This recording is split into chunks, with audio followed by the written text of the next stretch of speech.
नमस्कार, आदाब, सत श्री अकाल। मैं आपकी शिव्या।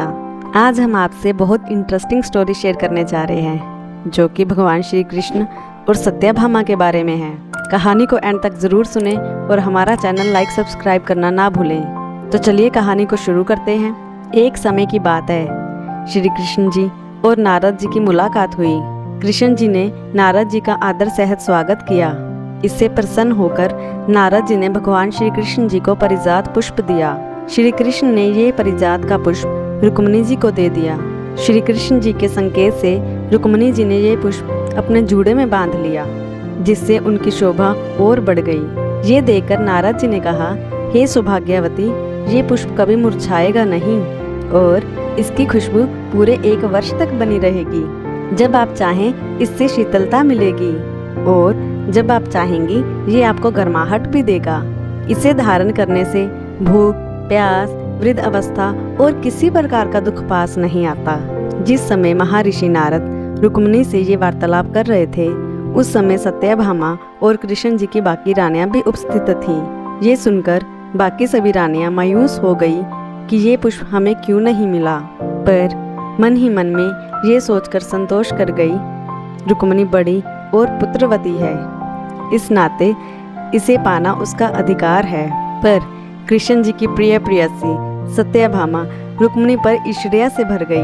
उनका क्रोध भड़क उठा और वो अपने केश खोलकर कोप भवन में चली गई। जब भगवान कृष्ण को सत्यभामा के कोप भवन में जाने का समाचार मिला तो वह बिना देरी किए वहां चल पड़े।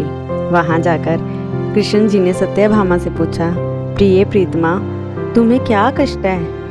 बताओ, तुम यहाँ क्यों कोप भवन में आई हो? भगवान श्री कृष्ण जी के मधुर वचन सुनकर सत्यभामा के आंसू आ गए और वो कहने लगी, आपने तो कहा था कि मैं आपकी प्रिय प्रीतमा हूँ, लेकिन आज परिजात पुष्प आपने अपनी प्रिय रुक्मिणी को दे दिया है।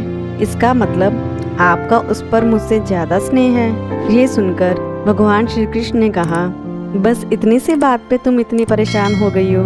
रुक्मिणी जी को तो मैंने एक पुष्प दिया है, तुम्हें मैं पूरा परिजात का वृक्ष ही लाकर दे दूंगा। जब तक तुम चाहो उसे अपने भवन में स्थापित रखना। श्री कृष्ण जी की ये बात सुनकर सत्यभामा प्रसन्न हो गई और कहने लगी, अगर आप ऐसा कर देंगे तो मैं आपकी सर्वश्रेष्ठ प्रीतमा कहलाऊंगी। अगले दिन भगवान श्री कृष्ण रैवतक पर्वत पर परिजात का वृक्ष लेने के लिए चले गए और अपने साथ सात्यकी को ले गए।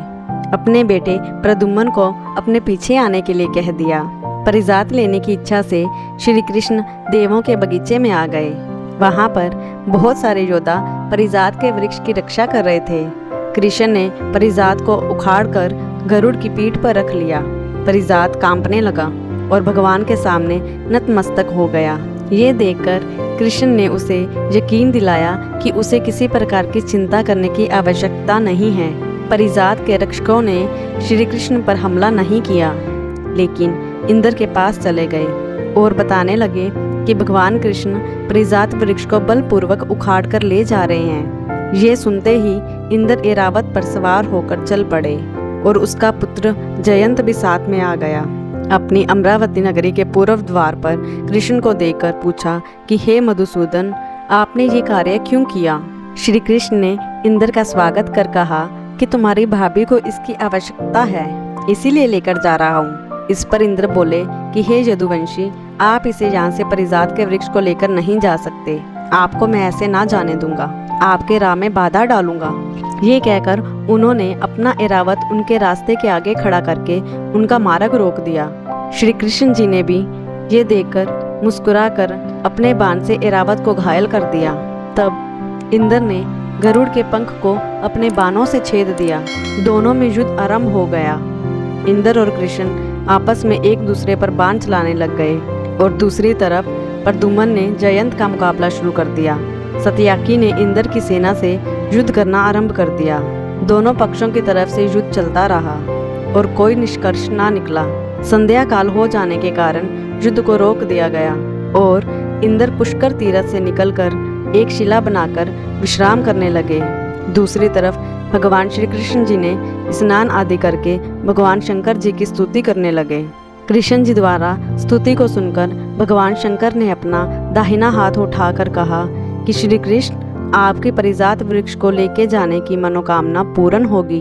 भोलेनाथ को प्रणाम करके श्री कृष्ण जी दोबारा इंद्र से युद्ध करने चले गए। उनके युद्ध से संपूर्ण दिशाएं कांपने लग गई।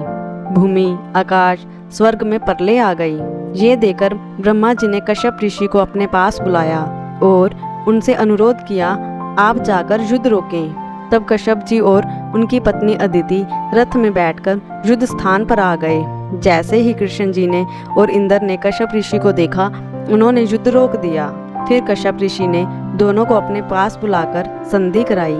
संधि के बाद इंद्र ने कृष्ण जी से प्रश्न किया, आप तीनों लोकों के अधीश्वर हैं, आपने ही मुझे स्वर्ग का शासन दिया है, फिर आपने मेरा अपमान क्यों किया?